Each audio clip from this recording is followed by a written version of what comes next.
When you come from a town outside of the city, you're most likely considered country, right? So yeah, take this as a slight admission of me not knowing too much about much, right? The wise man knows he knows nothing at all, right? Not saying I'm wise either, but where we grew up, you're not supposed to know anything about economics. You're not supposed to know anything about politics. You're not supposed to know anything about just the way your country runs in general, right? We need you to be good worker bees and do exactly what we need you to do, right? You're not meant to excel too much and you're not meant to fail too much. We just need to keep you right in the middle so you can keep perpetuating this problem that we like to ignore called classism. I can't wrap my head around the level of cognitive dissonance of what it means to be working class these days, so I was reading the book Know Your Place, and Dr. Shaheen in the book quotes a British social attribute survey that highlights 47% of Britons who would officially be classed as in middle class professional jobs identify as working class. And what's interesting is that a quarter of them will identify as working class, even if their parents did professional work also. And a couple of months ago, I was reading Black Girl No Magic, and it mentions how the New Statesman reported that more than 1 in 5 people earning between £75,000 and £100,000 identified as working class. And this is despite a salary of £75,000, putting you in the top 6% of taxpayers in 2019-2020. And it seems like there's different things at play here. The idea of individualism, and one seeing their achievements as a personal triumph, rather than owing to the class they're in or the privilege they have. And I guess it's also a part of British culture to a certain degree for one to play down their achievements. And equally you have those who genuinely grew up working class and financially are in a higher tax bracket, but would still identify as being working class. Maybe it's time for these terms to be redefined. From my point of view as a millennial, it's pretty obvious that I spent most of my childhood and teen years and even early 20s running from this pretty obvious thing that's come knocking at my door as of recent years, right? And that is understanding politics. Now, let's be honest here. I don't know about it, right? And I'm quite uninformed, but I'm trying to learn, right? So consider everything I'm going to say through that point of view. I'm just a commoner on the ground, a peasant, if you will, right? What do the peasants of Britain think, right? Just take it from that perspective. What are you planning to vote for? Well, I've had a good look at what they've all got to say, and I'd rather vote for one of these sausage rolls, to tell you the truth. Than any of the candidates? Yeah. They're just all the same. They just tell you what you want to hear, just to get your vote. And they don't mean any of it. Never have. So the Reform candidate isn't tempting you? Good God, no. No, I'd rather hit myself on the head with a hammer than vote for him. I will serve crack before I serve my country. Russian aggression is obviously not good. Not a fan of imperialism in any form. I don't buy into the narrative that Russia will take over Europe and they'll just keep expanding westward. I just don't think that's going to happen. Not because I have faith in the morality of Putin specifically, but I don't think it's Britain's. It's within our national interest to put British soldiers in there. I think the military-industrial complex is inherently predatory, especially upon young men. I don't agree with that at all. Clearly you wouldn't be signing up to go to Ukraine. I don't think so. And why I say we'd be trying to ignore it so much is it's obvious that the system is broken. And I know that's a very easy buzzword to throw around, the system is broken, but I'll put it to you like this, right? The British dream is to have a job and buy a house. That's it, right? Unlike the American dream built on freedom and the land of opportunity and stuff like that, no. The British dream is simply to enable the current system that's in play to stay working, which is classism, inequality and wealth, right? Buy your way into that system by becoming a landlord and maintain your position in that system by getting a decent job and then retiring at like 65 and f***ing off to Benidorm, wherever the hell that is, right? That is the British dream, right? And it's an ugly thing. Now, don't get me wrong. It's understandable, right? That used to just be the standard means that was expected of everybody. You work for your adult life, right? And you put all that money into a house and you own a house and, you know, you look after yourself and your family, right? That used to be an expected standard. But because that expected standard is now so inflated, it seems almost unachievable. And for most people, it is unachievable. Firstly, declare my interests as a landlord of private property. For full transparency, I declare myself to be a landlord. I declare an interest as a part owner of 2 rental properties. My lords, I declare my housing and property interests as on the register. At this stage, I should redeclare my interests that my wife and I, almost for the last 30 years, by accident actually, are the landlords of 5 one-bedroom flats. That I, as a landlord, have never refused a pet. I do need to declare an interest. I own 1 small apartment in the West Midlands which has been let out. I'd like to declare an interest on the register. Just as a tidbit, my rent from 2020 to 2025 has almost doubled, right? Where is that ceiling? When will that ever end, right? That could go on forever, right? Long after I'm gone, the rent prices will still be rising. But will those rent prices rising allow people to actually get their foot on a property ladder? As we look around, we see so many people having 1 property, 2 property, 3 properties, 4 properties. Is a massive inequality of what's possible, right? Especially with that. I sometimes think it won't be long until we're a country walking around with £1,000 notes like other countries. No knock to them, but it's either they fix it or something like detrimental has to happen for the whole system to crash and we reboot and use a new currency, right?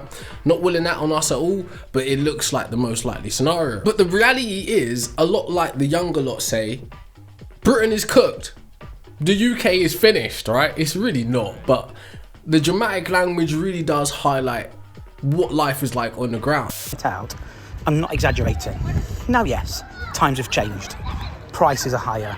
A lot of the youngsters don't drink as much. But this used to be this busy on a Sunday night when nothing was open. All the high street is now is betting shops, as you can see there. Where's it all gone? I mean, is your town like this? I shouldn't have come here, bruv. Like, looks that I'm getting, mate, they're all like, the way they're looking at me, I can tell that they're saying, like, bruv, you're an outsider, we're going to take your head clean off. Well, we would if you weren't such a geezer.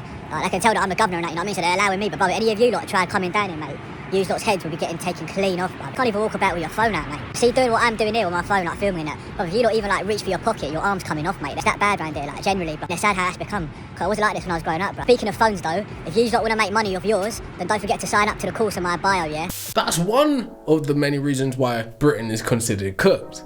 Moving on. As of 2024, over 4.6 million households in England rent from private landlords. Point is, owning property is marketed as the quote-unquote British dream, but the reality is it's become a debt trap for buyers and a wealth funnel for landlords. But guess who's footing the bill? The bottom of the pyramid. The idea that you're supposed to just work really hard and get your foot on the ladder is one thing in itself, right?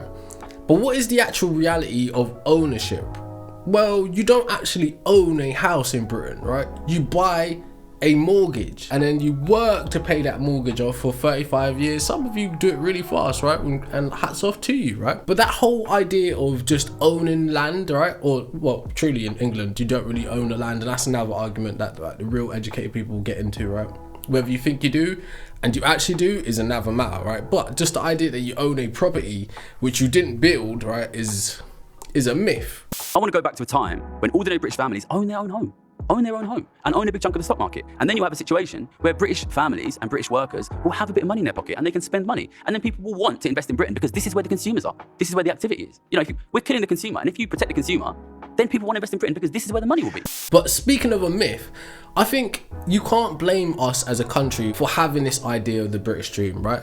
One thing in that is the actual history of the country, which I'll brush past a little bit, right? In the past, before England was unified, you're talking the AD times, 500s and 600s, whatever, right? The British Isles have always been groups of people, pockets of people, villages, communities, kingdoms, right? Actual kingdoms, right? There wasn't one unified kingdom. But anyway, amongst that British Isles, right? This is like brief history. Someone can brush up with this like much more on point than I can. I'm not a historian, I'm just a normal dude, right? Peasants weren't actually allowed to own property and own land. The land actually belonged to the Lord, ironically, right? Whoever the Lord of your region is, or your area, your countryside, or whatever, right?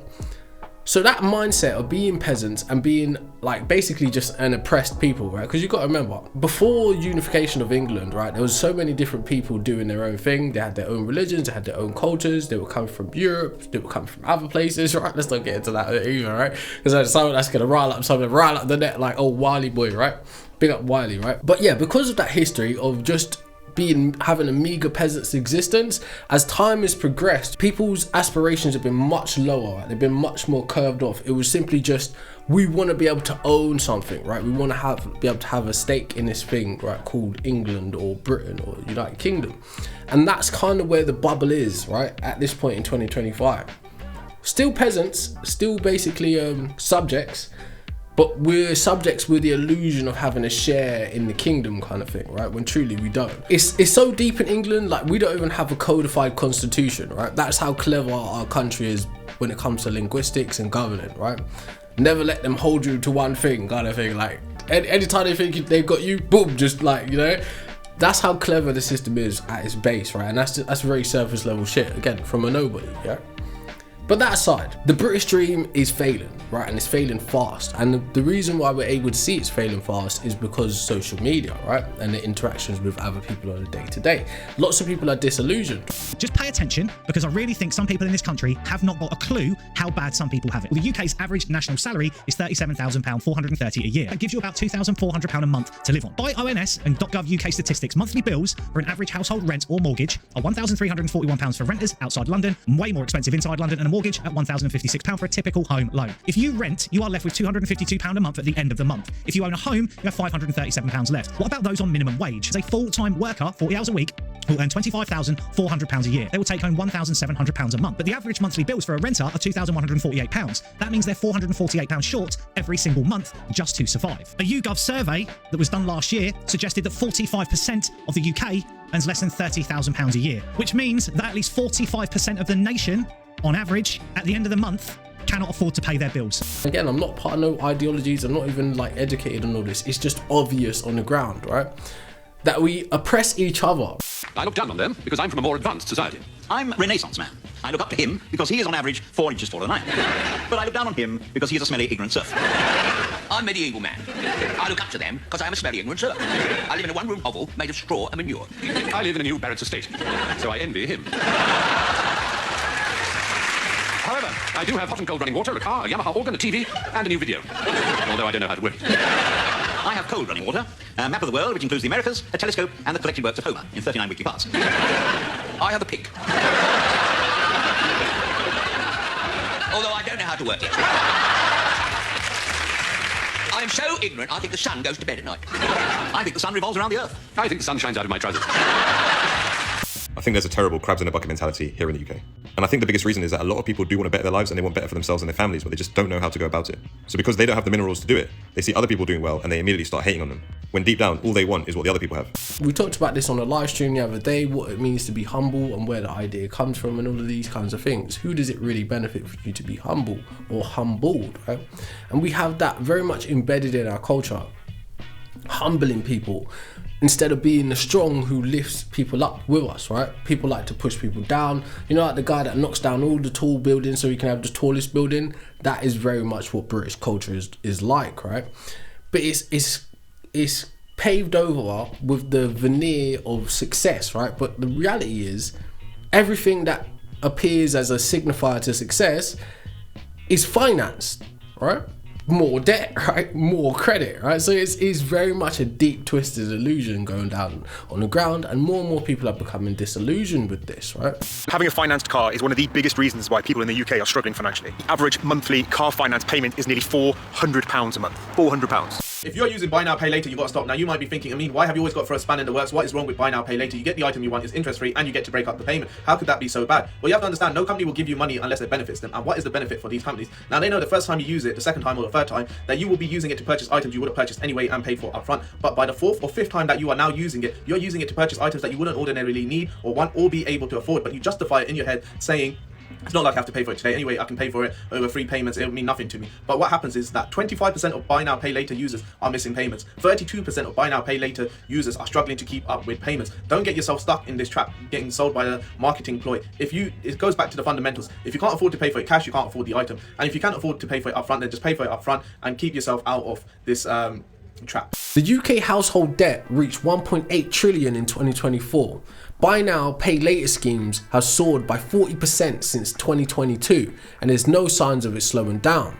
The reality is, from phones to funerals, debt is normalised. Wealth is often just well-managed credit with a smile. Citizens Advice found that 1 in 12 people turn to buy now, pay later to cover basic costs such as food and toiletries in the last 6 months, but some people rely on it more than others. The charity discovered that young people, those in debt and those claiming universal credit are at least twice as likely to have used buy now, pay later for essentials compared to the general population. Now, Citizens Advice is particularly worried about the rise of firms offering buy now, pay later for food shopping in the past few years and has been calling for urgent regulation of the sector.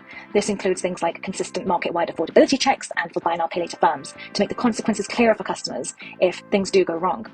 Buy now, pay later is a double-edged sword. It can be useful if you know exactly what you're getting into and you understand what you're getting into. But if you're using it out of desperation, you're probably not likely to be able to repay And particularly now, as living costs spiral, there is a fear that people in desperate situations will see this unregulated form of credit as the answer.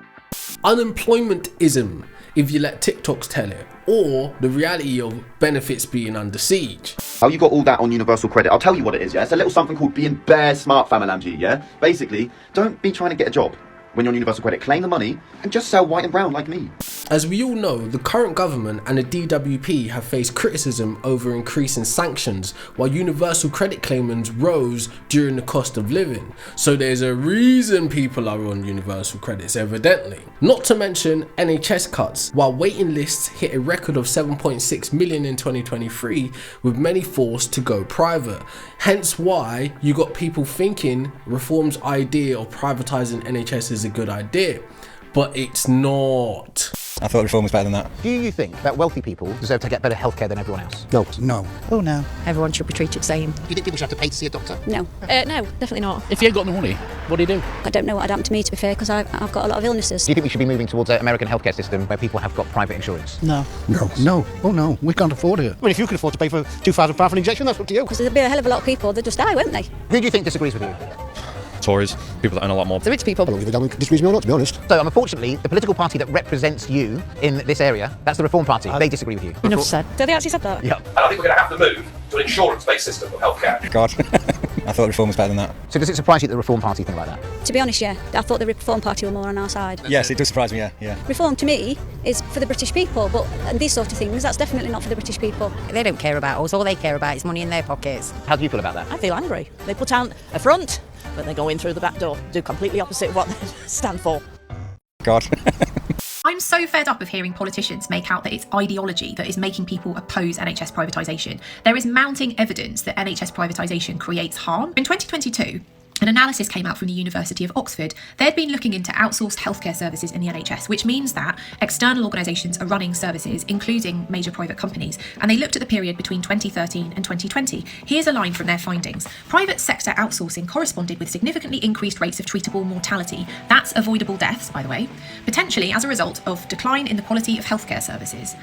Does that sound like something that you should be continuing with or indeed expanding within the NHS right now? And then there was another analysis that came out this year in 2024, again from the University of Oxford, and this time they'd been looking at lots of different healthcare systems in high-income countries, and they have a quote that says, increases in privatisation generally corresponded with worse quality of care. Speaking of reform, the party is evidently about to be used as a political pawn, just like how UKIP was used during Brexit. If we're being honest, our country is basically run on a two-party system. It's just the same people who changed the Rosette, if that's how you want to put it. After Conservatives, or as we like to call them in the UK, Tories, had their nice little run for however many years and done what they done, Labour come back in power again with Keir Starmer and kicked them out.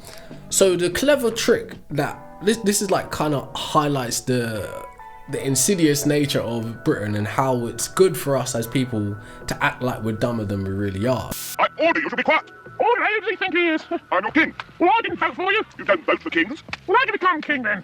The Lady of the Lake held aloft Excalibur from the bosom of the water, signifying by divine providence that I, Arthur, was to carry Excalibur. That is why I'm your king. Listen, strange women lying in ponds, distributing swords is no basis for a system of government. Supreme executive power derives from a mandate from the masses, not from some farcical aquatic ceremony. Be quiet. But you can't expect to wield supreme executive power just because some watery tart threw a sword at you. Shut up. I mean, if I went round saying I was an emperor, just because some moistened bink had lobbed a scimitar at me, they'd put me away. Shut up. Will you shut up? Oh, now we see the violence inherent in the system. Shut up. Oh, come and see the violence inherent in the system. Help, help. I'm being repressed. Bloody peasant. Oh, what a giveaway. Do you hear that? Do you hear that, eh? That's what I'm on about. Do you see him repressing me? The idea of diversity as a PR strategy. Why else would the face of the Tories be a black woman? Tokenism over transformation. Diversity in power doesn't mean power for diverse people. To give context, Suella Braverman and Kemi Badenoch are often used as rhetorical shields against accusations of racism and classism. It's clever, but just not clever enough. Over the weekend, I suggested to the Prime Minister that he cut the aid budget, and I'm pleased that he accepted my advice. There is a unique kind of pain that comes when the very people you sold yourself to remind you that you were never one of them. She didn't feature in my thinking at all. When you build a house on borrowed land, the owner can evict you at any given time. Starmer didn't just ignore her, he erased her. The logic behind Starmer's statement is rooted in a rhetorical device called a fortiori reasoning. Now, if he didn't even think about her, how could he take her advice seriously. If someone failed to notice something as large and conspicuous as a trailer truck, it follows that they definitely didn't notice the smaller, less conspicuous detail, in this case the driver. That was a public diminishing of relevance designed to make her politically invisible, just like the driver. She's appointed herself, I think, savior of the Western civilization. It's a desperate search for relevance. This is what we call exaggeration as dismissal. Instead of debating her point, Stammer framed her as delusional. Someone appointing herself as the savior of the Western civilization. Like, seriously. It's not just an insult, it's a psychological warfare. It makes her look desperate for importance. It weakens her credibility and ensures that no one in that house or watching takes her seriously. A desperate search for relevance, that's the real dagger. Because, it means Britain never saw her as central to their politics. She wasn't, or she isn't, a key player, just a convenient voice when needed, a political weapon against her own people. Mr. Speaker, I understand she likes straight talking. She's talking absolute nonsense. In order to give rise to the politics of Nigel Farage and reform, you have to do something about the two-party system to give space for this third potential party to come into power. And what is the best way to do that? Put a black woman as the head of the Conservative Party. What Conservative is going to vote for that, right? This is Britain, right? As much as we pretend to not be racist, Britain is racist in its core and in its day-to-day life, right? What it's looking like in the climate, and again, I don't know much about politics at all. I'm an unlearned, right? Consider me that and take my word for it. It's looking more like Nigel Farage and reform are being used as a pawn in terms of political spin, right? Nigel Farage has always been a polarizing character. He has a very checkered history, put it that way, right?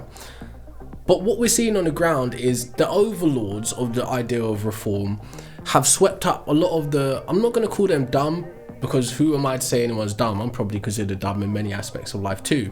But it's swept up the uninformed and the vulnerable the most, right? And keeping them uninformed on the basis of immigration, right? So on the very same day that Keir Starmer tells us he's going to stop people coming into Britain, we saw this on the French beaches this morning. Yeah, these young men, undocumented, are coming into our country, and this just a few days after an Iranian asylum seeker was arrested on suspicion of terrorism. These people should not be coming into our country. These people must never be allowed to stay in our country, and yet Tories and Labour, too gutless, too weak to deal with it, vote for reform, and we'll send them back to where they came from. Every area of the immigration system, work, family and study, will be tightened up so we have more control. Skill requirements raised to degree level. English language requirements across all routes, including for dependents. The time it takes to acquire settled status extended from 5 years to 10. And enforcement tougher than ever, because fair rules must be followed. Are you refugees? Yeah, maybe Ukrainians, they don't want to have this comparison with other nationalities who had to flee from the war. Maybe it's somehow humiliating for them. Yeah, I came here as a refugee, but I don't have this refugee status because I've got the residence permit. So I'm a resident of the UK. So I'm just like a normal person with all rights. So wouldn't it be better for the British government to kind of change instead of word using refugee to another thing? Because UK gives Ukrainians, BPR, gives all the kind of a right to work. Most people that come in, even immigrants, refugees, when they come in, they don't have right to work unless they go through the process. Yes, it's different. It's different. Absolutely different. So Ukrainians, we have like better situations, better conditions, and therefore other nationalities don't like Ukrainians because when we came here, we got everything. Nicely treated, basically. Yes. We risk becoming an island of strangers, not a nation that walks forward together. They found themselves made strangers in their own country. The Home Secretary explained why, in the introduction of this white paper, the language of Enoch Powell was used by the Prime Minister. There's been no speaking up about the enormous value of migration to this country that's kept our NHS running, our education service running, and so much more, and that there are already 130,000 vacancies in the care sector. Does anything in her white paper do anything to improve community relations or deal with the now labour shortage within the NHS and the care service? Or is it all about trying to please these people who unfortunately sit in front of me? Should immigrants learn English? Of course. I don't want to be surrounded by people speaking a foreign language. Where do you live? Spain. And do you speak Spanish? Oh, no. Immigrants, you go home. Where do you live? In a care home. Who looks after you? No one. They've all gone home. We should look after our own. Veterans? No, not them. Hungry children? Nah. Well, I've got a law degree, but I'm happy to go and pick fruit, wipe bums, do my bit. As a country, we've already got hella immigration laws, right? People think that immigrants are just hopping over a fence and they just decided on, right? Now, like, an illegal immigrant can't get universal credit, right? They have very minimal, they literally, it's like when you see Americans and the Mexican issue, right? They literally try their best to avoid any interaction with public services like the NHS and the police and anything like that, right? Because we literally have laws against it, right? So that's one thing to decide, right? But because a lot of these people are uninformed, they have like an overarching consensus which comes from their own biases and their discontent, which you can't be mad at them about. But the thing is, if the right person doesn't come and knock your door and explain it to you in a way you understand, you're just going to go for the nearest low hanging fruit, right? This looks like it makes sense to me, right? Yes, because it's the lowest common denominator, so it's easier for you to be attracted to it. For more than a week, riots breaking out in city after city, cars torched in northeast England, fires raging in Belfast in Northern Ireland. This hotel, used to house asylum seekers, set ablaze. More than 400 arrests so far, including nearly 150 just this weekend. Police warning the number will rise. I can confirm today we have seen at least 12 of our officers injured, with items such as brick fence posts, branches and other missiles thrown at them. Authorities blaming much of the violence on far-right extremist groups, some with neo-Nazi ties. Amid the chaos, counter-protesters pushing back. Why is this happening? The immediate trigger, the murder last week of 3 young girls in a horrific stabbing spree. In the hours after, far-right provocateurs posted disinformation on social media, claiming the suspect was an immigrant in the UK illegally. It went viral, but it wasn't true. Authorities say the suspect is a 17-year-old born in the UK. And social media clearly put rocket boosters under some of the organisation, the inflaming of tensions and also the misinformation. So we will be pursuing this with the social media companies. But immigration has increasingly been a flashpoint in the UK. How do you feel as a Brit when you see what's taking place in this country? Ashamed. Ultimately, I think it's the one word, ashamed. Yeah. It's not how 99% of Britain feel. I think it's just a really small minority. Tonight, with the cleanup underway, painful questions about what kind of a nation the UK wants to be. All that to say, what it's looking like in the current climate is that if Reform doesn't become the competing party against Labour, which is quite unlikely to ever really happen, it's more than likely to be used as a pawn to position the Conservatives or Tories to like eat this party or merge this party into their party kind of thing. So which brings them like it's like let's oust the leader kind of thing, right? And then bring back the old ways of doing things. It's very clever, right? But in terms of the Britain First idea, we've got history to suggest that this doesn't work very well, right? Isolating yourself as a country is never a good idea, especially when you're an island, right? But that is all to the side, right? Who gives a shit about my political analysis, right? I don't even give a shit about my political analysis, in all honesty. But that's one of the things that have us in a state of discontent, but going about it in the wrong way, right? Again, I'm not very educated on the matters either.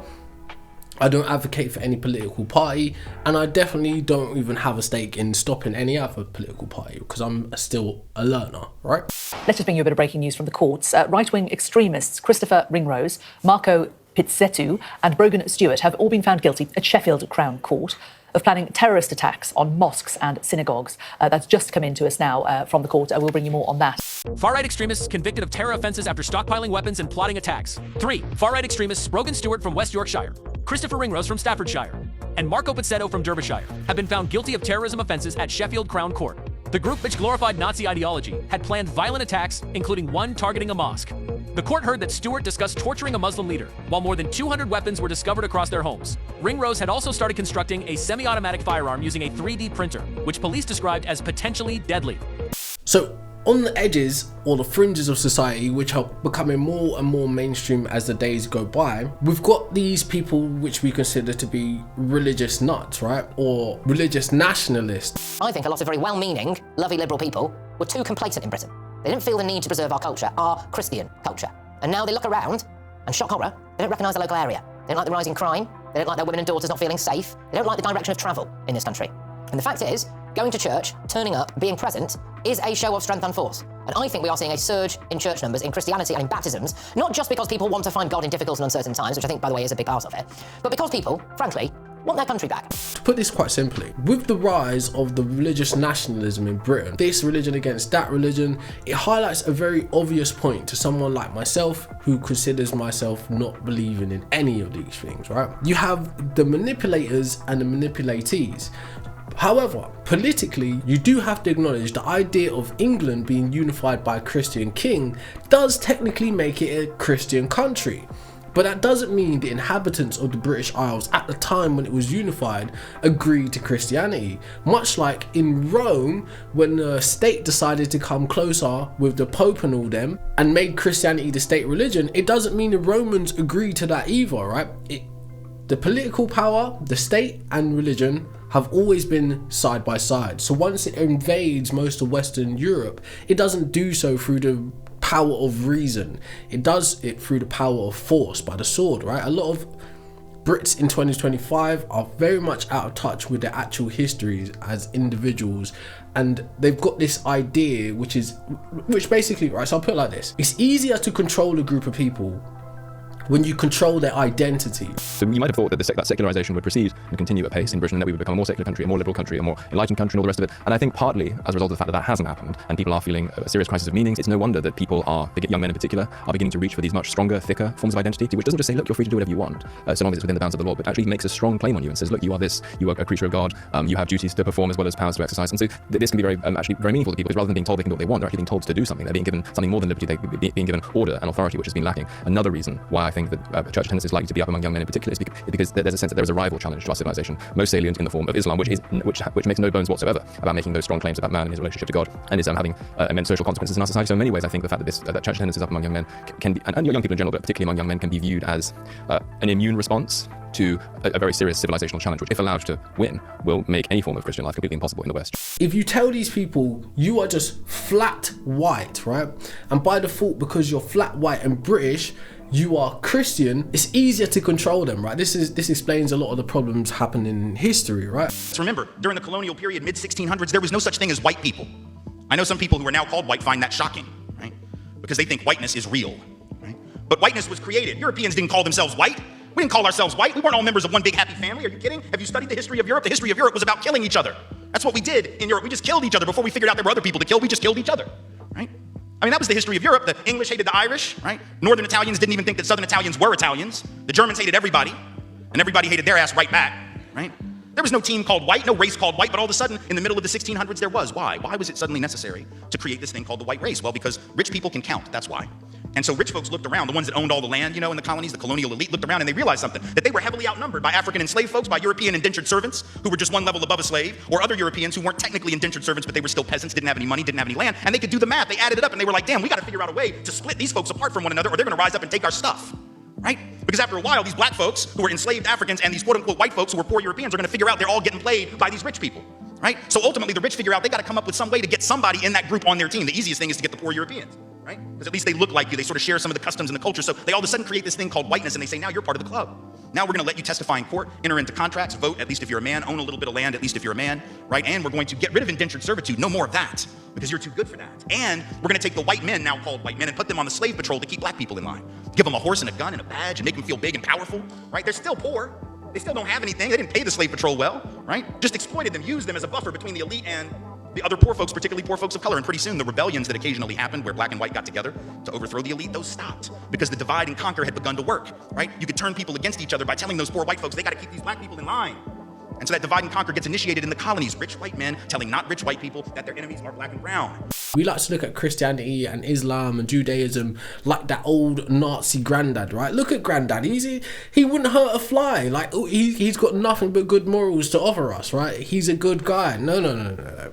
You guys didn't see granddad when he was in his early 20s and his early 30s, right? You wouldn't want to know him. One saying I've heard a lot on this app when people are discussing Christianity's connection to racism and intolerance is there's no hate like Christian love. And if we look at the history of European colonization and their interactions with indigenous people, we can add another phrase. There's no violence like Christian peace. After Columbus made his first voyage to the Americas in 1492, the following year, Pope Alexander issued the Doctrine of Discovery, which gave Spain exclusive ownership rights over the lands that Columbus discovered. The Pope declared that any land not inhabited by Christians was available to be discovered, claimed, and exploited by Christian rulers. He said that barbarous nations must be overthrown and brought to the faith. Therefore, the Pope was giving away land that he had never been to and was already occupied by tens of millions of people. But since they weren't Christians, the Pope believed that they had no right to claim any land as their own. By 1513, all Spanish conquistadors were mandated to read out a document to any indigenous people they proposed to conquer and enslave. The document required indigenous people to acknowledge the church as the ruler and superior of the whole world, and said that if they converted to Christianity, we shall receive you in all love and charity. However, if they refused to convert, these conquerors said, I certify that with God's help, I will advance powerfully against you and make war on you wherever and however I am able, and will subject you to the control and obedience of the church and of their majesties, and take your women and children to be slaves. And as such, I will sell and dispose of them as their majesties may order, and I will take your possessions and do all the harm and damage that I can. When the Dominican friar Bartolome de las Casas wrote a book in 1542 about the violence he'd seen the Spanish inflict on the indigenous people in the Americas, he made sure to emphasize that these were Christians who were acting like devils. He wrote that, at a conservative estimate, the despotic and diabolical behavior of the Christians has, over the last 40 years, led to the unjust and totally unwarranted deaths of more than 12 million souls, women and children among them. When French invaders began taking over indigenous land in North America and spreading deadly diseases that wiped out entire native communities, one French settler wrote, it appears visibly that God wishes that they yield their place to new peoples. When the English Puritan John Winthrop arrived in New England in 1630, he said, the natives, they are all dead of smallpox. The Lord hath cleared our title to what we possess. In his journal, the New England governor William Bradford wrote, "The plague is from the good hand of God, which favored our beginnings by sweeping away great multitudes of the natives that he might make room for us. The epidemic left the land without any people to disturb our free and peaceable possession thereof, from which we may justly conclude that God made the way to effect his work." When Americans began invading the West, they used Christianity to justify their right to take indigenous land. In 1845, the writer John O'Sullivan coined the phrase manifest destiny to describe the idea that God wanted white Americans to take control over indigenous territory. He said that Americans were on a divine mission to possess the whole of the continent, which Providence has given for the development of the great experiment of liberty. To justify stealing indigenous land, all Americans had to do was turn to their Bible. So, the reason I say that is on the British Isles, you had Celtics, you had Anglo-Saxons, you had Romans. I can't give all of the ethnicities, but basically, the original inhabitants of Britain, right, the Isles, right, have traded in their identities for flat whiteness and for Christianity. A 2016 study by Schiffels and colleagues looked at DNA of 10 Anglo-Saxon skeletons and found that on average, modern English people took about 38% of their DNA from such people. A forthcoming study from the Max Planck Institute for the Science of Human History may yield different results. In a talk on their yet-to-be-published findings, they revealed that they had genome sequences from over 80 Anglo-Saxon skeletons, and when compared to the numerous samples of earlier British skeletons acquired from other studies, they found that approximately 80% of British ancestry was replaced in England during the time of the Anglo-Saxon invasions. And a lot of European people, specifically Western European people, are coming back to their roots, right? Thank God that they had like great-great-grandmas and great-great-granddads who kept all of this information about their original beliefs and their identity kind of secret from the people that are considered the invaders, being that the Christians, right? Because now they're able to look back and say, actually, my great-great-granddad believed in this and he followed this and we was this tribe, right? And more of them are becoming conscious to this fact, right? Which poses quite a big threat to the idea of Christian nationalism. What is Britain's pagan heritage, and why does it matter? And the first can be answered very speedily, that it is one of the richest and finest inheritances of the pre-Christian religions of Europe in the entire continent. From the earlier Old Stone Age or Paleolithic, we have the so-called Red Lady of Paviland, a burial perhaps 34,000 years old from a cave in South Wales. From the later Paleolithic, we have the carvings in the caves at Creswell Crags in the North Midlands, some of the finest from the period in the world. From the Middle Stone Age or Mesolithic, we have settlements and campsites with evidence of ritual, above all Star Carr in Yorkshire, one of the finest such places in Europe. From the New Stone Age or Neolithic, the monuments begin. First of all, the chambered tomb shrines we call long barrows or dolmens, and then the stone circles, which carry on being built into the Bronze Age. From the Iron Age, we have the enormous structures known as hill forts, formerly thought to be the equivalent of medieval castles as the strongholds of chiefs, but now realised to be communal gathering places for many purposes, including, and centrally, religion. So they are mighty ritual monuments. And then we reach the dawn of history, with the coming of the Romans. And the Romans not only bring in their own goddesses and gods from Italy, but they also reveal those of the native Iron Age British by giving them inscriptions and sculptures for the first time. And from every corner of the vast Roman Empire, different peoples arrive in Britain, bringing their pantheons of deities with them, from as far as Syria, Egypt, Africa, and all over Northern Europe. And when the Romans convert to Christianity and they pull out, the Anglo-Saxons, the early English, come in, bringing a completely new set of deities, like Woden and Thunor, Tiw and Frigg. Then the Anglo-Saxons convert to Christianity just in time for the Vikings to turn up, with virtually the only group of Western and Central European goddesses and gods we haven't seen yet in Britain. And only when the Vikings turn Christian after 100 to 200 years is the whole marvellous pageant complete. Besides the Christian nationalism, you've got the Islamic warfare kind of thing happening as well. It's like, oh, because we're a Christian country, we don't want these Islamic people here. But the irony is, Christianity is a Middle Eastern religion too, right? So it's that identity is just as much foreign to you as an original native of the British Isles as Islam is, right? This is the trap. This is what I'm saying, right? The United Kingdom is no longer a Christian country. Only 46.2% of people polled describe themselves as Christian. People are absolutely apoplectic about this. Of course, they think that it's the end of this as a nation. It doesn't bother me at all. It never meant anything to be about a Christian nation anyway. I mean, as a former atheist, I understand. You see, people think it's other religions coming in. No. About 37% of people say they have no religion or are atheist. That's where the big change is happening. And I said, I'm a former atheist. I understand that. I know where they're coming from. And as someone who is so sick to the teeth of what passes as Christian, I also understand it. More people are becoming aware of this, but it's very hard, right? If you go onto TikTok, you can see the religious warfare in real time. Impeccable amounts of Christian propaganda underneath every comment section. Things that have nothing to do with any religion at all. Jesus died for your sins. Like all of this is a really concerted effort to keep pushing this narrative, right? And it's dangerous because, like I just said, if you take away a person's identity and make them swap their identity for something else, you now control the narrative narrative of their identity, right? They can't tell you who they are. You tell them who they are, you know?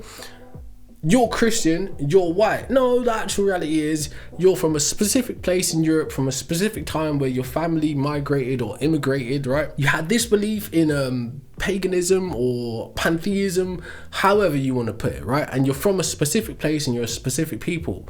But the amalgamation of creating an otherness has done them in, right? And that's why it spread so badly across the world in terms of colonialism, because colonialism is just the outcome of that exact same thing, right? Britain is a small island with limited resources, and they had visions of grandeur. Colonialism was about wealth extraction, racial domination, and military control. There were two types of colonies, the ones that got whitened and the ones that got exploited. In settler colonies, British settlers and European settlers took over, and in some places wiped out indigenous populations completely. In the best cases, the settlers claimed the land and the native populations got pushed into the background as they made the lands British and Westernism emerged. But extraction colonies were never meant to be British. This is where they stole resources and used cheap labour to control trade. When indigenous populations would resist, they massacred them in their millions.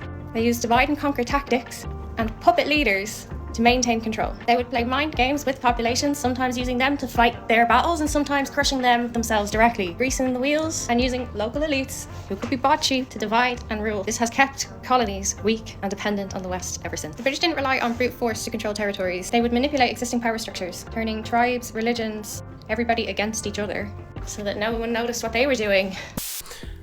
If your identity has been deleted and you've accepted a new identity, you have nothing else to do but to try and push it forward because you've lost your own identity yourself, right?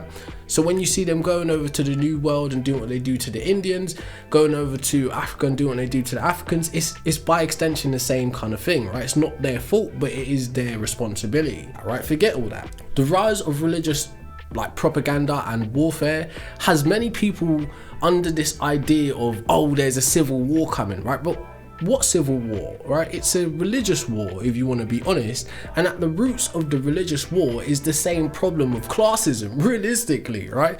But I'm not even that way inclined politically, but what I will say is it's becoming more and more prevalent and more dangerous. And the problem is religion has never ever spread on pure reasoning, rational reasoning. There is nothing rational or natural about the three Abrahamic religions, right? Paganism, pantheism, all of that is far more natural than a guy alive. Anyways, before we get into a discriminatory kind of zone here, right? All that is to say, this idea of beliefs is what keeps people emotional and easier to control, right? Everybody wants a civil war, but they can't convince their friend to throw the first rock, right? The UK is on the brink of civil war within 5 years. Professor David Betts has stated that the UK is explosively configured for mass unrest. Now remember, this isn't just some crazy conspiracy theorist. This is a top professor and a government advisor. Betts also warns that if things do not change in the UK, that this will happen within the next 5 years, and genuinely, I think it's getting close. So could it be that our government don't want to defend the borders? Is it the fact that our pride and joy in the NHS is falling apart? You can't get a doctor's appointment. I'm a type 1 diabetic. I'm supposed to be seeing a nurse every 3 to 6 months. I haven't seen one in like 2 years. Is it the fact that young people can't afford to get on the property ladder anymore and social housing is being used up by illegal immigrants? Now, could that be the reason we're so close to a civil unrest? Fast forward to the Civil War era. Here's the trick. If I'm rich and I want to go to war to protect my ownership in other human beings, my property, but you're poor and you don't own any enslaved people, why the hell would you go fight to protect my stuff? Because I'm a rich person. I'm not going to fight. Rich people don't go to war.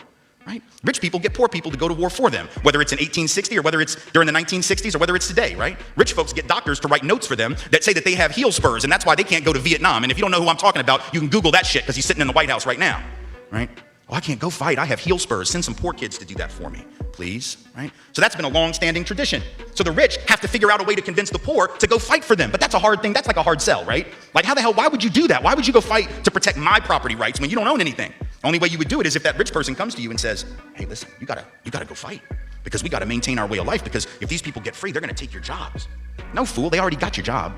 That's how it works, right? Because if I'm white and I gotta charge you $1 a day to work on the farm, but you can get a black person to do it for nothing because you own them, guess who got the job? Free got the job, right? So in a sense, poor white folks would have been better off joining with black folks to overthrow the slave system. That would have raised the wage floor of all working people. But they got tricked by rich white men telling them that their enemies were black and brown. Fast forward to the 1930s. And you have white labor leaders, they're not even the elite, right? The labor leaders are not the elite, but they're the elite within the labor movement. And even they had fallen for it at this point. So they didn't want to integrate their unions. And they would say things like, well, we can't have black people and Mexicans and Chinese folks in our unions because if we do that, it's going to reduce the professionalism of our craft. We have to maintain the integrity of our profession. No, fool, you need more people in the damn union is what you need. And if you don't let those folks in, guess what happens? When you go out on strike, who is the boss going to use to replace you? They're going to replace you with the very same black and brown folks that you didn't want to work next to, right? And so at the end of the, and then you're going to blame them for taking your job rather than the white rich dude for giving it to them, right? Divide and conquer, telling not rich white folks that their enemies are black and brown. And now we fast forward to the president. We got the president of the United States becoming president on the basis of that same rhetoric, telling not rich white folks that the reason they don't have a job is because Mexicans took them. And back to that problem, like I said earlier on, with the subtle racism, but the real underlying problem of racism in the country is that a lot of people have been fed this narrative and perpetuating it on places like TikTok of, oh, why do you care about race so much? Even if you actually don't care about race, right? Just surely if we stop talking about it, it will go away. Suppose all we need to do is stop talking about black history and start talking about human history. Stop saying slavery is a white problem and start saying it's a human problem. And stop saying racism is a white problem and start saying it's an international problem. It could be as easy as that to stop racism. Just stop talking about it. But some people need racism. It's so ingrained in them that they don't know how to be anything else. Some people need an excuse to not have to work hard, and when things go wrong, they have someone to blame. Rob, if you just stop talking about this, if everybody would just stop talking about it, racism would go away. You keep bringing it up. It sounds like a toddler. It sounds like somebody hiding in a closet. My black friends aren't having it go away because nobody's talking about it. The more people that talk about it, the better. There need to be 10,000 of me and 10,000 of you saying it, making sure that we keep talking about it, because it's been invisible for 400 years and it's time to bring it out. And let's look. So I put it to you like this, right? When have you ever had an illness that if you just ignored it, it went away? Name me a time, right? That's simply just not how things work realistically. Do you think teachers genuinely respect black culture? Respect? If there's anything, it's a healthy disrespect for black culture. And they just don't regard it at all. That's how they just show it. They just cast it aside. It's as if you're worse than a second-class citizen. You're just nothing, you know. You wouldn't be there. You wouldn't have what you had if it hadn't been for the white man's kindness towards you, you know. And the black kid is faced with things such as, you know, the empire and all these kind of forces come rushing at him in history. They just don't know anything about themselves. If a black man and a white man went for the same job, it's most likely that the white man will get the job because of his skin. Do you think it's a good idea to teach black history? Yeah, I think it's imperative that you should. Why? Because it will get rid of a lot of the ignorance surrounding black people where they came from. And it'll make black people think that, well, for them to succeed, that tell them that they've got history, that they've got heritage, so they don't have to adopt white values and white ideals. Rather than educating ourselves on our differences, right, and accepting each other for who we are, we like to pretend to do the same thing I just said about flat whiteness, right? We're all the same, right? No, we're not all the same, right? And because we're not all the same, that makes us better for each other, right? We become our puzzle pieces. But if we're all the same, right, there's nothing but friction. Because while we're all being the same, the people above us are saying, ha, I got you. Now because you're all the same, I can tell you what being the same is, right? To that note, right, there is a very concerning thing that's bubbling in the nation as well, which some people have clocked and some haven't, right? But it's like the rebranding of racism in a very insidious way. This is Aaron Watkins, a former tax worker. We confronted him after I recorded him making extremely racist and violent comments. We put them all in accounts until they agree to leave, and if they refuse, we shoot them. I came into contact with him as I spent over a year undercover investigating the far right. We do not willingly live amongst these savage invaders. Mr. Watkins is a member of a group called Patriotic Alternative, or PA. They say they aim to raise awareness of immigration and promote traditional family values, but what I found was far more sinister. Because I'm a white totalitarianist, I'm not a supremacist or nationalist, I'm a white totalitarianist. I believe a world where whites become the default human race. All other races are extinct except for whites. We found PA members included an ex-nurse, a civil servant, and even a former teacher. Because the only way to get rid of them will be to kill every single one of them. And we will have to have hearts of steel to do that. One top lawyer suggests some members of the group may have committed crimes. From what I've seen, and of course I'm just one lawyer, but I would consider that there's more than enough evidence here for the police to investigate and refer to the Crown Prosecution Service. PA's leader, Mark Collett, said the comments I recorded were made in private and that his group didn't advocate violence or terrorism and denied it was an extremist organisation. This, I might be completely wrong about this. Drop a comment if I'm wrong and you know the real reason. I would love to know. But the analysis of it is this, right? More and more you're seeing white heterosexual men, well, we don't really know what their sexuality is, in all honesty. How would you know? How would you know, right? I'm joking. But we're seeing more and more this idea of them driving around in vans, in cars, with a white balaclava over a seat, right? So you know the seat head, right? Your passenger seat. Some people used to put an anonymous mask, you know, the guy from V from Vendetta. But it's becoming more and more prevalent that you see in these white balaclavas. Now, not being conspiracy theory-ish or anything, right? But it's giving the subtle feeling of Klansmanism. Don't get why loads of men these days have got white balaclavas on the seat headrests in their cars, in their vans. What is that about? Are you in a gang? Why? Where are you buying them from? Do not understand, and for me it gives massive small dick energy. If I ever went on a date with a guy and got into his car and he had balaclava things on his headrest, or even worse, sometimes they're like masks and stuff, like that anonymous mask, I'm just like, I'm getting back in the house. Blah. Nobody just owns a balaclava unless you are ski champion or, you know, a bank robber. You've gone out of your way to go to the shop or Amazon on Prime and get one. You've gone out of your way to get one just to put it over your car seat. For what reason? What are you trying to prove apart from that you're a massive bellend? If you're doing it, stop. If your boyfriend does it, dump him. Why the symbology? Why the lack of explanation? Why, when even white women raise this concern, what is this about? In the comments they're told to shut up, mind your own business kind of thing, right? What is that, right? Anyways, that's another matter all to the side. But personally, I choose not to steep myself in racism and be upset and irate about these things, because it is a very energy draining thing when it's easier to just educate yourself on the reasons why people do these things and the human nature of it. But even myself recently had a very racist encounter in a shop in my local area. It's like, bro, like, I'm a member of this society. I've lived in this place for a long time, right? I've never seen you here before, but you've got a problem with me, right? I come into a shop, face not covered, just like you can see me right now. I walk in, I usually do it as well. I acknowledge the security guards, right? Because I used to do security as well. So it's like, you know, I'm acknowledging you as a person, right? The normal guys, nod to them, right, yeah, go and get my shop in, and I'm gone, right? This guy, right? And again, I don't want to make it into a racy kind of thing, but a Romanian guy, white guy, right? I nod to him, right? And he gives me a weird look. So I'm like, whoa, what's your problem? Like, I'm just acknowledging your humanity, but I've come in there to get one item and one item only, right? So I'm walking and I notice this guy is following me up a whole aisle in Tesco's, right? Up the whole central aisle, right? I go to grab the item and then I turn over my shoulder and he's standing there at the top of the aisle watching me, right? So being the type of person I am, I decided to walk up to him and say, are you right? Is everything all right, right? I noticed that you're following me. And he's like, oh, so, you know, like, no, I'm sorry, that kind of thing. I'm like, look, would you like to follow me to the till too, right? And it's like, yeah, because you had this preconceived notion of who I am and where I am. And it's like, bro, you are as much a stranger, right? And a potential threat to the actual people of this country as I am, right? But the thing is, because of my skin color, you perceive me as lower than you, which goes back into this whole idea of racism and patriarchy and classism, right? How patriarchy makes weaker men weaker, right? They need to be able to put themselves above someone else, right? Even without knowing the real context of their situation, right? So it's very deep, and that goes on to give us a knock-on effect in our day-to-day interactions with other people. It's insidious. Racial trauma isn't just personal, it's systemic. Britain built itself on racism, and we inherited the fallout. Every time a black child gets unfairly punished at school, every time we get followed in a shop, every time another black mother buries her son because the police fear for their lives, that's racial trauma. Not a one-off, a pattern, a system that grinds us down and calls it just the way things are. And if you think I'm reaching, study after study shows black Brits suffer higher stress, worse mental health conditions, and way shorter life expectancy. Because the bottom line is, racism kills. Oxford researchers even found that racism rewires the brain, rewires it, creating PTSD-like symptoms. This is where knowledge becomes power, because they want us confused. They want us exhausted. But when you understand the roots of racial trauma, you see the game for what it is. So what now? We learn, we heal, we fight back. Like, so much things keep happening around race. I speak up about certain things and then people come out calling me a tree swinger just because I said I don't feel comfortable living in a country where people are picking me apart all the time when I'm just trying to exist. And people told me, well, you just haven't assimilated enough.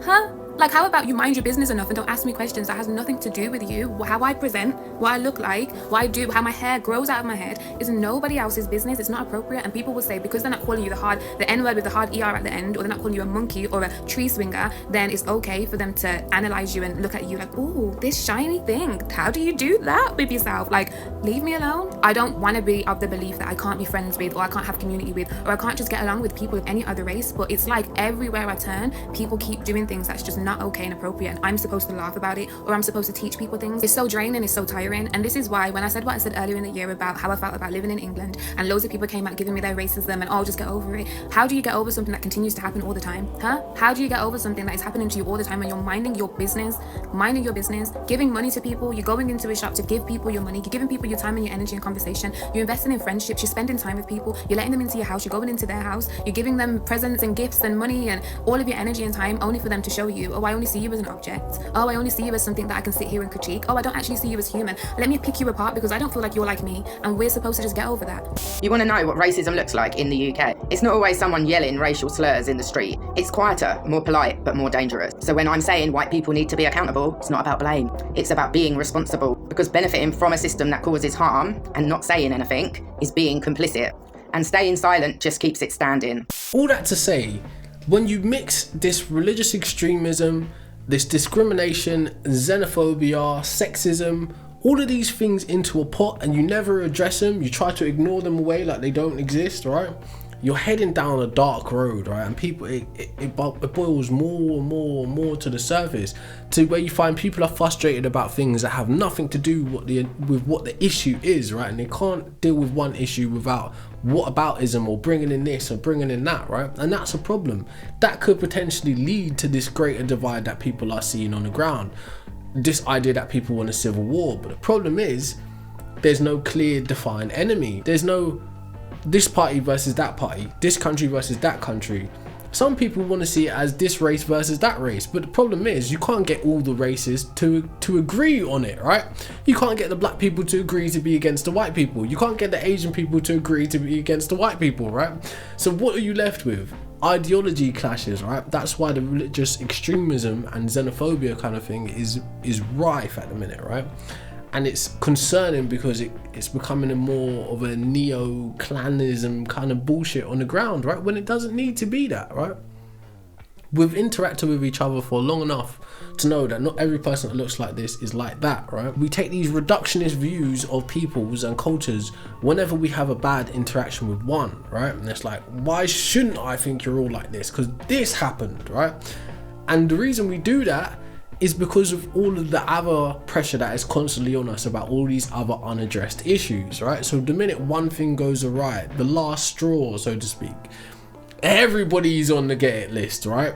And it's not really like that. And that's why that view of us as a country is kind of like, there's no racism if you're a tourist, but if you stay a day too long, you might see some things that make you go, kind of thing. All right, but anyways. Bad vibes in the UK means that people who are actually doing well with their lives, who have achievements, who are making waves, constantly made to feel like they need to be humble, they need to be silent, they need to downplay their achievements, which I actually think is wrong and incorrect. Is this a UK thing? Because I've seen so many videos on TikTok of people being like, the UK is bad vibes, people are haters, people are jealous. And I'll tell you from my personal experience, like I have definitely felt like sometimes if I talk about my achievements, I just feel like very uncomfortable. I feel as though like people might see it as boasting or people might see it as showing off when that's actually not the case. I'm just talking about what I've done. I've seen people make comments like I'll say something and then they twist it into something that it's not. And I think for the most part, we can all just agree that like if you're doing well in the UK, the support system is really not there. People in this country can't use their own brain cells to decide whether they like stuff or not. They have to go and be like, okay, who's liking it? Who's liking it? And if the majority like it, then I like it. You're weird. You're weird. You're sheep. This guy's looking at it and he's like, oh my God. He says, is that a paint job on it? I said, that's it, it's wraps, you know, we work with the boys, they do all the stuff in the cars, blah, blah, blah. He's looking around, doesn't even say anything back to me, just walks around the car like he's a MOT inspector, having a look at everything. And as I'm getting back into the car, all of a sudden, as he's walking off, he's like, oh, there is a big nasty dent in your wheel though, isn't there? That just sums up how miserable the UK is. Like, they'll see you with something amazing, but, oh, there's a little pinhole here I can pinch. There's a little flaw here I can pick. It's not perfect. Ha, you can't enjoy that now, you can't be happy. You, how about that?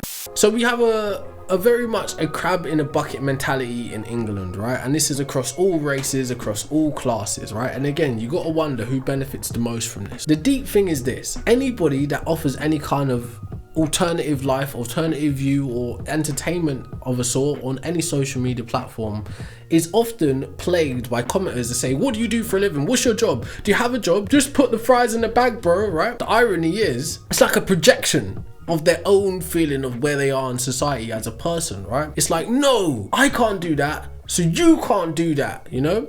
And that's a problem. So why I call it the unemploymentism is that it's like going back to the idea of the British dream, right? The British dream isn't to come into the country and just become a millionaire, like if you got to do it like Scarface or if you're going to do it like Bush, right? Whatever, right? However you decide to do it. The English dream ain't like that. It's being able to plug yourself into a system that oppresses you, right? And maintain your status. It's like you'll be like Atlas trying to hold up the world, right? And at the same time trying to push people down not to come up to where Atlas is, kind of thing, right? That is the reality of Britain, right? And it's raw. Like I can't even describe it, right? It goes back to the French philosopher Rancière, who wrote that the central division across time, no pun intended, amidst social hierarchies is never simply about wealth or power. Instead, it's about time between those who have time and those who do not. And you go back to the earliest factories, and workers weren't allowed to have wristwatches because it would mean that they could tell the time. Think about the fact that the 8-hour workday was designed so that workers could be working in 3 shifts continuously throughout 24 hours.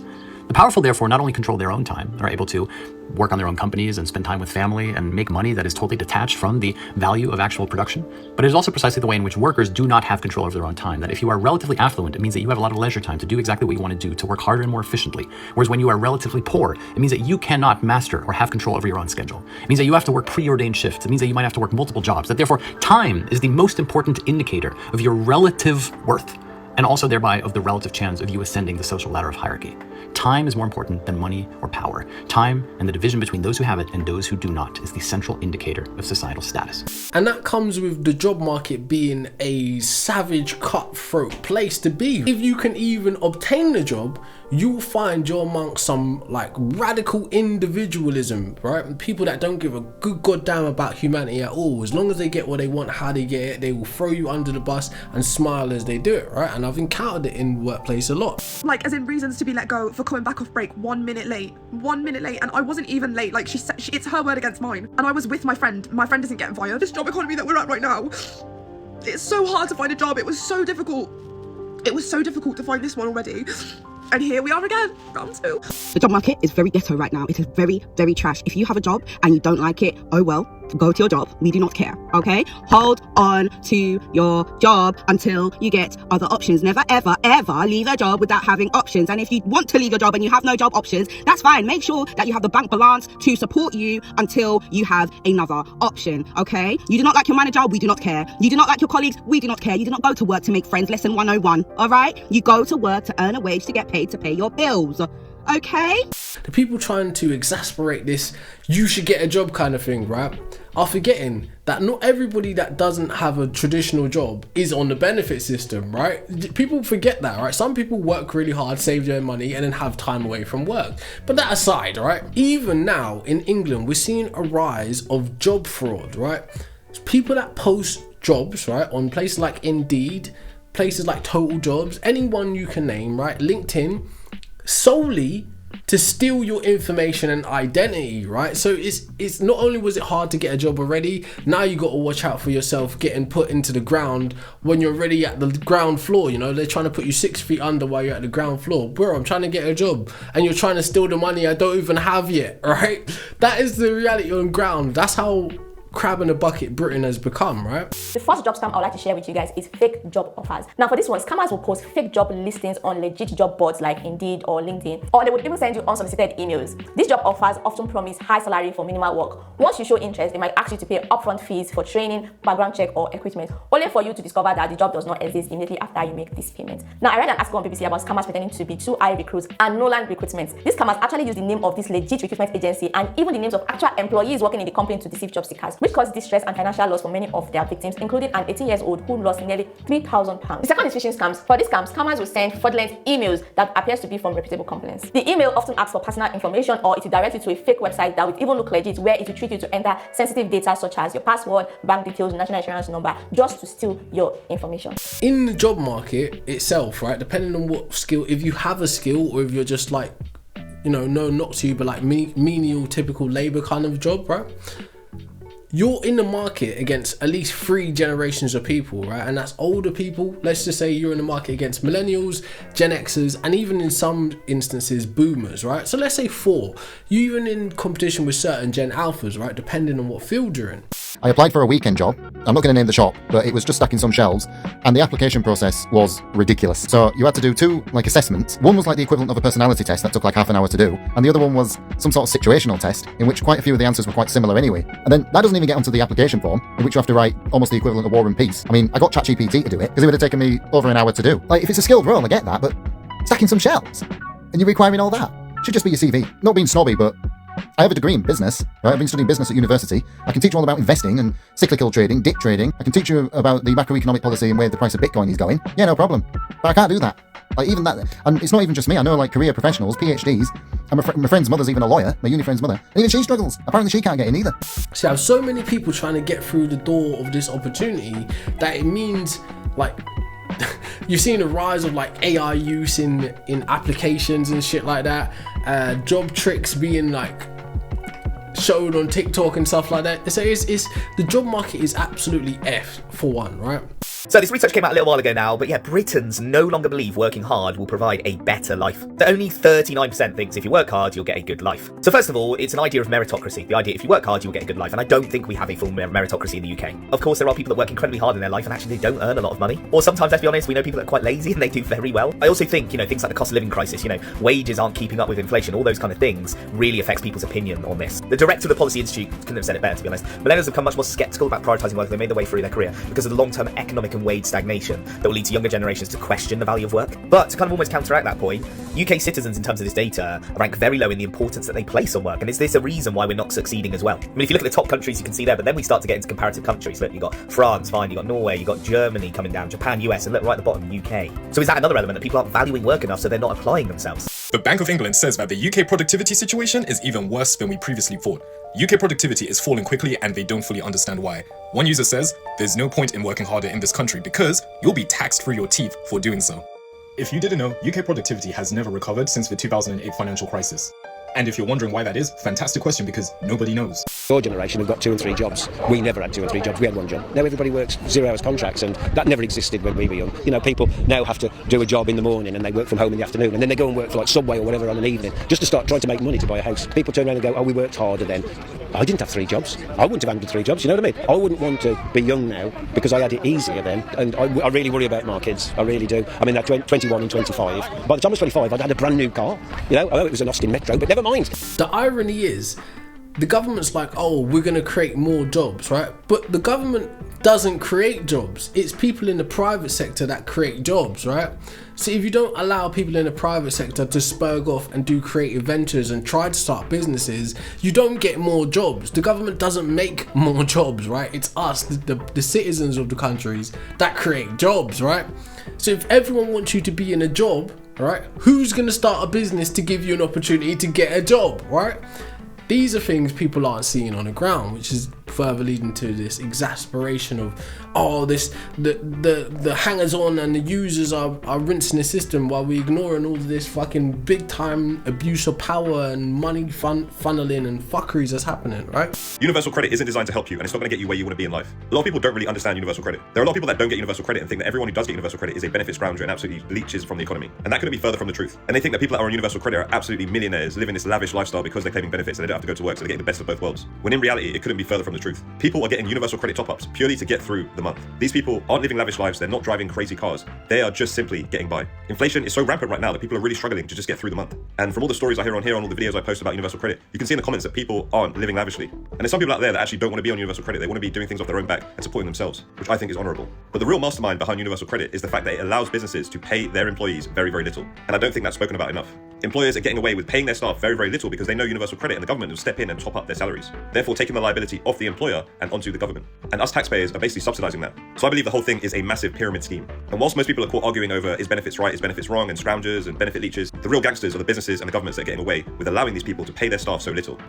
The most soul-crushing things about being unemployed and on universal credit is having to go to the job centre every week just to say the same thing, that I'm getting absolutely nowhere in the job search and that there's no interviews or nothing is happening, it's just rejection emails. Having to reiterate that every single week to them. I'm like, what if they think I'm not trying? I literally am. I am applying to jobs every single day and getting absolutely nowhere. And it just sucks. Just in this endless cycle of applying to jobs and getting rejected and just being stuck at home. I'm going insane being stuck at home. I hate it. We'll do anything, right, but accept the inequality and address the classism, right? We'll kill each other to stay middle class but never look a bit up, right? Or we'll kill each other to stay poor working class but never look a bit up, right? It's very insidious, right? And again, do you blame the people or do you blame history being replayed on the people time and time again, right? On June 13th in 1381, peasants, fed up with harsh taxes and social inequality, marched into London, led by the fearless Wat Tyler. The peasants' revolt was fueled by years of economic hardship and political tension. Their grievances were clear: end the poll tax, reduce rents, and eliminate serfdom. Though the revolt was eventually quashed, it sent a powerful message. The uprising highlighted the deep social and economic rifts and set the stage for future demands for reform. England, at the time, have loads of monasteries. Yes. They were just ripe for the picking. We were such idiots because we didn't even comprehend the fact that anyone could come over here and take our nice shiny gold. We were like, no way, everyone's Christian, everyone's a respectable person, no one's going to touch anything. So you don't kill me. You ain't kill me. Oh, priest. The church would essentially garner all this wealth and just keep in monasteries without any guards. It was so brainwashed that everyone was, all these peasants that had absolutely nothing. We're like, oh, look, that church over there, it's got all their nice shiny gold. They're like, but we love them so much, they pay for our bills. And then that church, they're just literally feeding off these poor peasants. Ain't got no shirt on our back, but we sure will give our next 2 pennies to the church. Yeah, the church's like, oh, that's a nice brooch. That's been in my family for 3 generations. Whistle it out. I think we'll take that. In the name of Christ. All right, you twisted my arm as far as it will go. Health equals wealth. But as a society, we are broke. If you're doing a check on the NHS right now, what state do you think it's in? I think if the NHS was a patient, it'd be in a critical condition. Do H1. We used to talk about winter pressures in the NHS, and now winter is a 12-month period. Ambulance response targets in England are consistently being missed. In January, the average time for heart attack symptoms was 40 minutes, more than double the target of 18, as patients struggle to get into A&E departments. The number of patients attending A&E is up 25% in 5 years. Now, if you don't know, I do live streams every now and again on the YouTube channel you're watching and on TikTok. And I cover various topics and I like to ask people questions. Some of the topics that we've covered concern, in quotations, public health, right? Should we ban tobacco and vapes? Should we ban alcohol? Should we ban junk food, right? And what comes up time and time again is how unaware people actually are of the statistics, one, and their own life, right? You get a lot of people arguing on the behalf of private industry and having no stake in it at all, right? A lot of people have been indoctrinated with this mindset to put profit over public health, right? And it doesn't make sense. If they cared about the economic setting of our country, they'd realise things like the tobacco industry, the alcohol industry, and fast food / junk industry puts a way bigger toll on our financial budget as a country than what we gain by taxing these products in the first place, right? Shorter, fatter and sicker. That's the damning verdict on children in the UK today. It's been put down to ultra-processed food and poverty, with the average height of 5-year-olds falling and the number of children diagnosed with type 2 diabetes rising by 20%. Did you know that more than 42 million UK adults will be overweight or obese by the end of 2040? This despicable show of sugary shit is one of the reasons why. Stay away from these aisles. By the way, this was all in one shop, can you believe? Unbelievable. The irony of this country to say, oh, look at us. We're in an obesity crisis. When you were doing Eat Out to Help Out, you didn't remember that you were in an obesity crisis. But as soon as people now need to use the resources, the very little resources that you get from the NHS, all of a sudden you need to make cutbacks. All of a sudden, it's costing you too much. When you were going into the pockets of the people that are dependent on the NHS, which is the working class, lower middle class, now you want to give us the statistics that, oh, we're spending upwards of £6.5 billion a year just to manage the obesity crisis.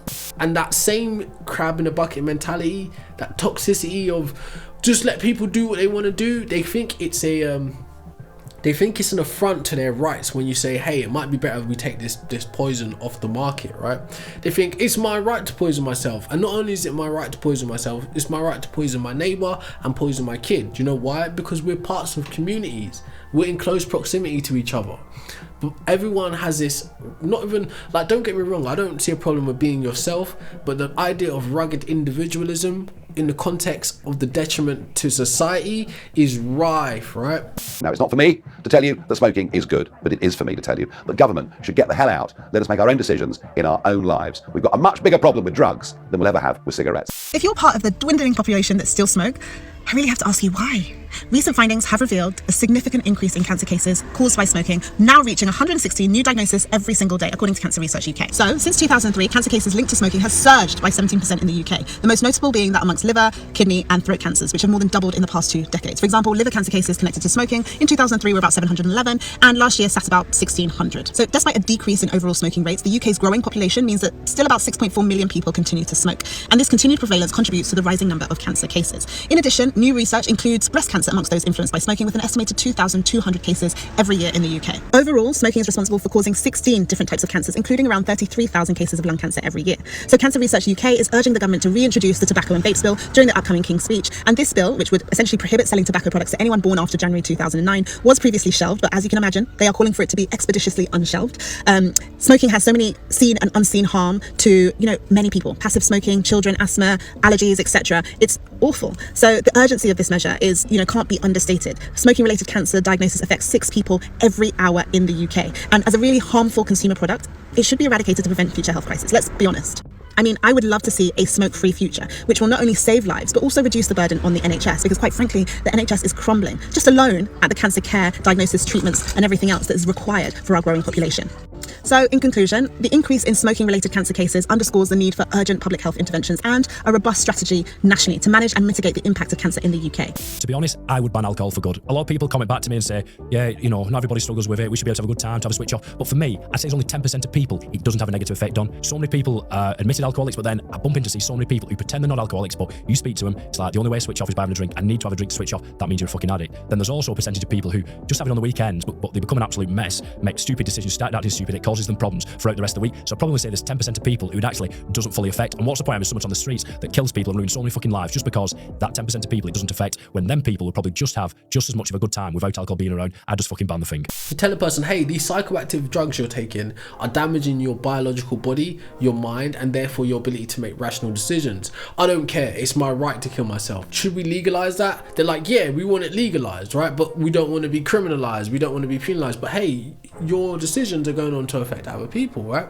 You say the same thing to them about alcohol. Do you know how much it costs the NHS every year because of alcoholism or because of tobacco, right?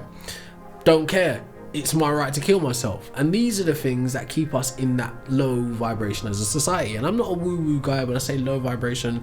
I literally just mean keep us sick, right?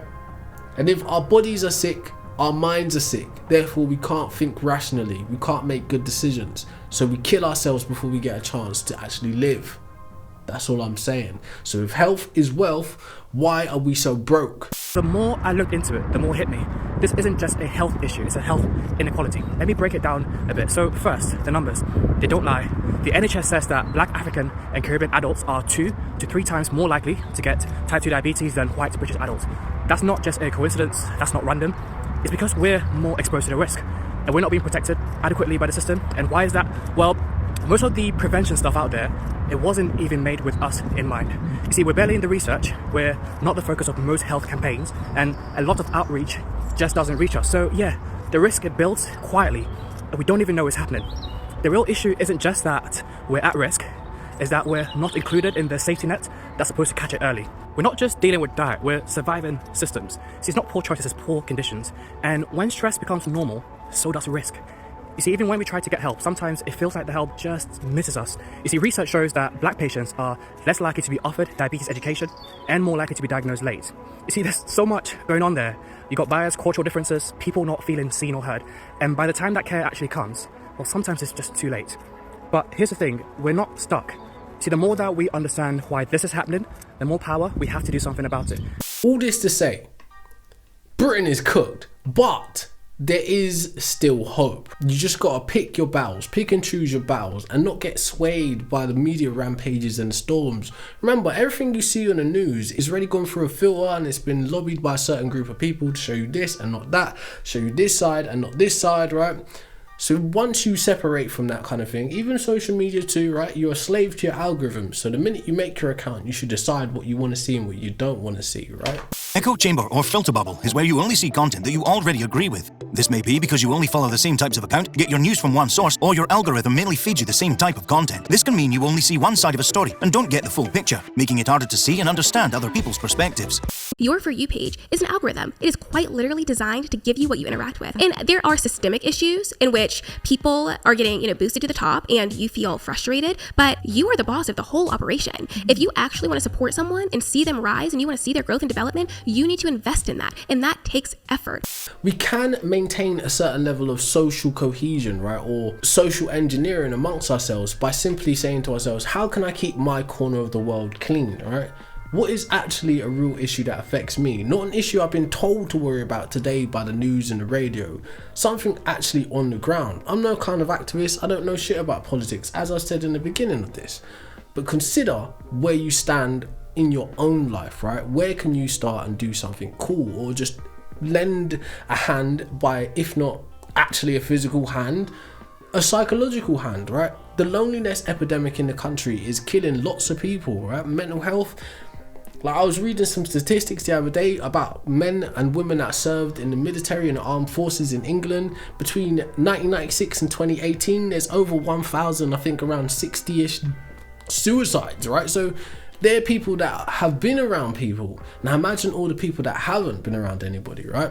So whatever you can do to offer some, like, I don't know, some improvement, go forth and do it. I know it's been a while since I made a video, right? And this isn't the usual type of videos that I make, right? But because of my interactions with the public as of the last couple of months through live streams, it's become very obvious that something needs to be said.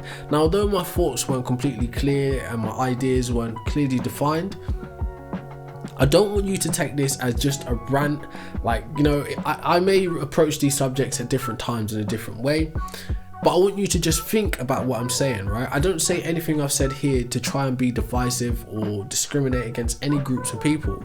It's just things to consider, and all I've been able to do is just convey a little bit of what's been on my mind, right? Now consider what's on the mind of the general public, right? So that being said, think about what's been said here, and I'll leave you with this like I do on the live streams, right? We have evidence to suggest, as humans, we are capable of absolutely anything. So consider yourself one of those people. Given enough time and enough resources, there is literally nothing you cannot achieve. All you have to do is envision the final state of whatever goal you want to achieve, whatever it is you want to produce, be it product, service, idea, a language, whatever it is. See the final version of it, then reverse engineer it back into our reality, right? Again, we have evidence to suggest as humans we've done it. The very technology you're using right now to watch me and hear me was once considered impossible, but now it's a reality. So consider that, right? Society needs more thinkers, more inventors, and more good people. So do your part, right? Keep your corner clean.